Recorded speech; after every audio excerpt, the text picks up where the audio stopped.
Israel ও যুক্তরাষ্ট্রের যৌথ বাহিনীর হামলায় প্রাণ হারিয়েছেন ইরানের সর্বোচ্চ নেতা আয়াতুল্লাহ আলী খামেনি। এতে শোকের মাতম ছেয়ে গেছে পুরো দেশ জুড়ে, কান্নায় ভেঙে পড়েছে পুরো জাতি। এর মধ্যে দেশটিতে ঘোষণা করা হয়েছে 7 দিনের ছুটি। একই সাথে 40 দিনের রাষ্ট্রীয় শোক ঘোষণা করেছে দেশটির সরকার।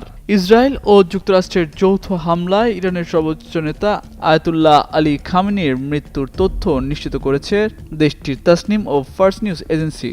হোয়াইট প্লাস প্রো সেনসিটিভ স্কোয়ারে মাঠের বাইরেও তো আমরা এভাবে দেশপ্রেম দেখাতে পারি।